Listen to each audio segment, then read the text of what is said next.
I want to bring Rob Weissman into the conversation. Robert Weissman is president of Public Citizen. Can you put this in the larger context, Rob, of the TPP overall? Who this benefits, who this hurts, who made the decisions around this, and then who gets to decide whether the U.S. approves this?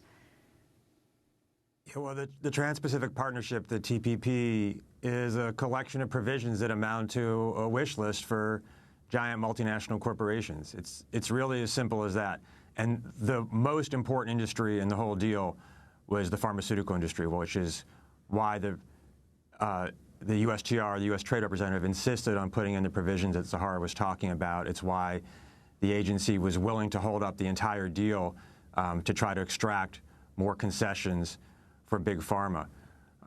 You know, as your viewers and listeners know, this is a deal that was negotiated in secret over a period of 5 years, secret from the American public, secret from the public in the countries that were negotiating, but not secret from the giant corporations who it aims to benefit.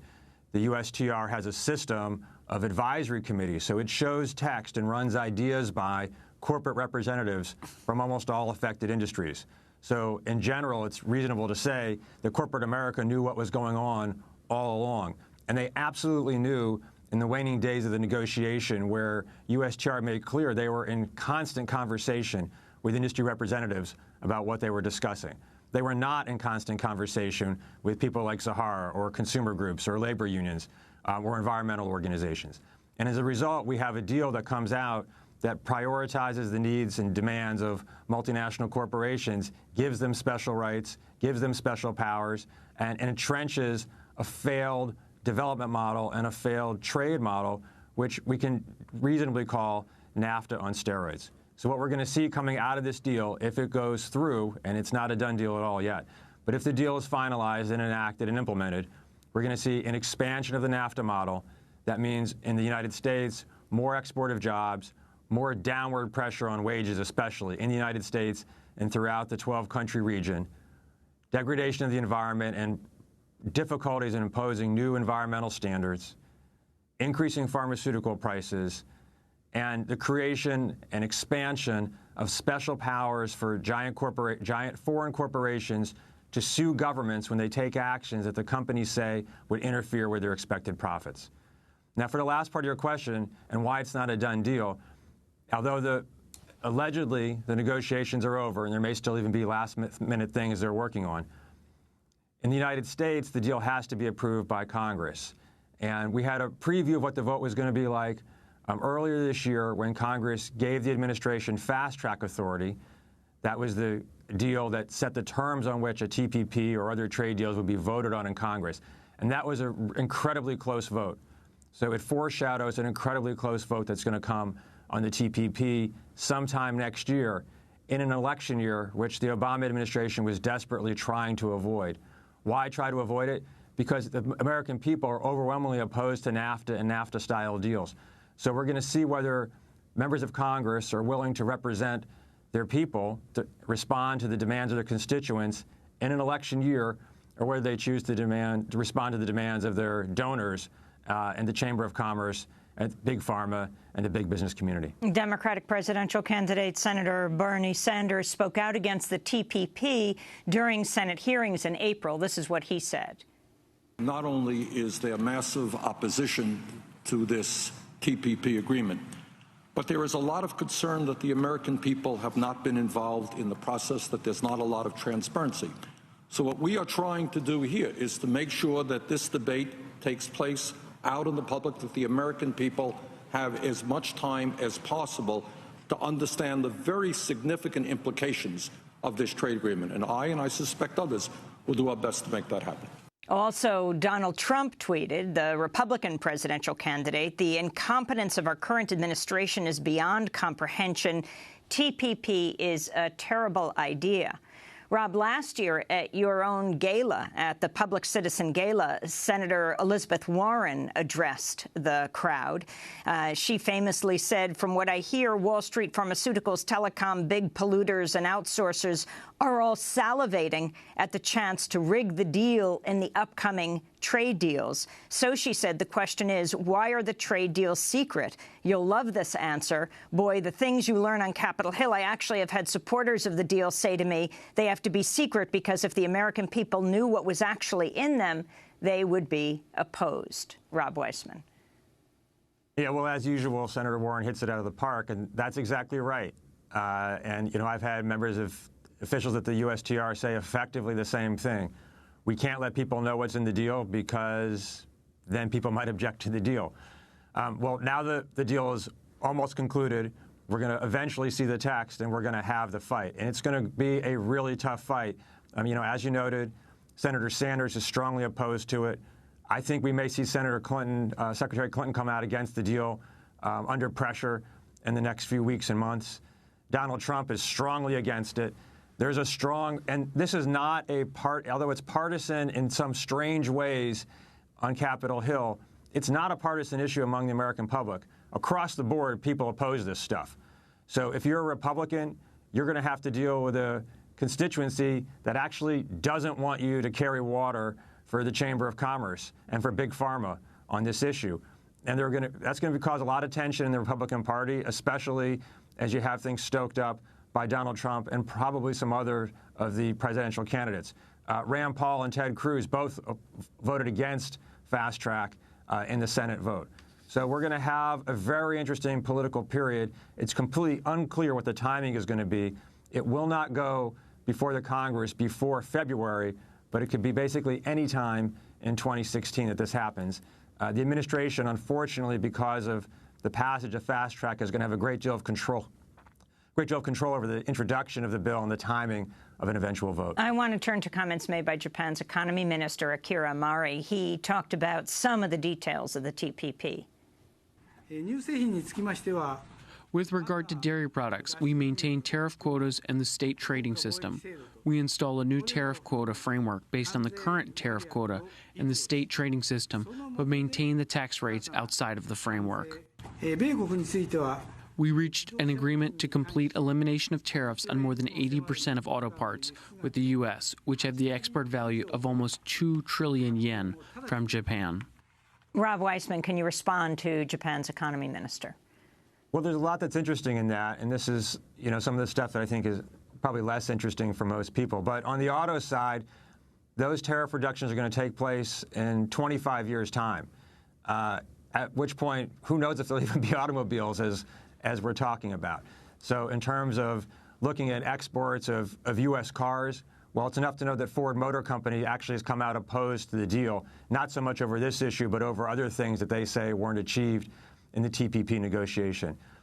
On the dairy side, there was a really interesting comment yesterday by the by the New Zealand trade minister, who talked about the fact that dairy is not a globalized industry yet. So New Zealand is the world's biggest exporter of dairy products, and his vision is for a globalized dairy industry, like he said, like the auto industry.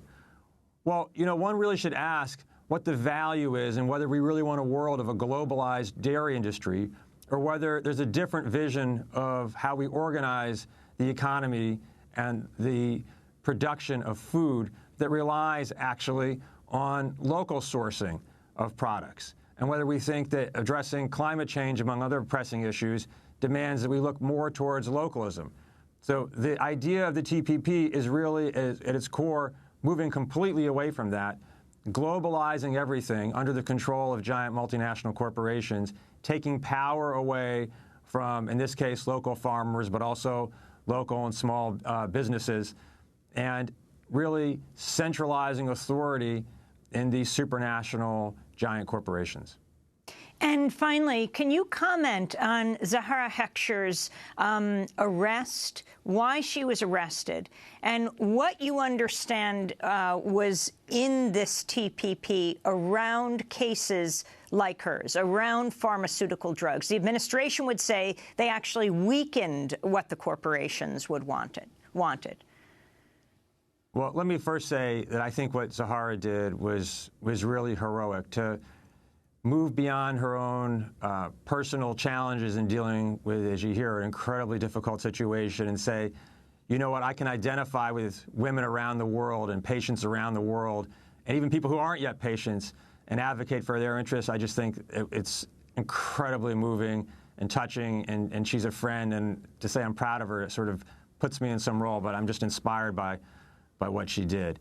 On the underlying issue, what we're looking at is the degree to which the pharmaceutical industry can impose monopoly pricing on the entire world. And what we're calling the death sentence clause is particularly about a class of drugs called biologics. These are basically biotech drugs. It's the cutting edge of the pharmaceutical industry. It's most cancer drugs. It's a number of drugs to treat arthritis and a number of drugs to treat smaller disease classes. But it's the future of the industry. There's nothing really special about the drugs in terms of market pricing. They're made differently. They're made from living cells and proteins as opposed to what are called small molecule chemical drugs that are traditional drugs. They're slightly more difficult to manufacture.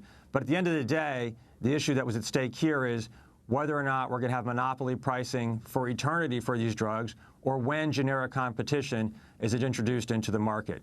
And this issue about 5, 8, or 12 years, among other issues, was about the degree and timing of when generic competition is made available.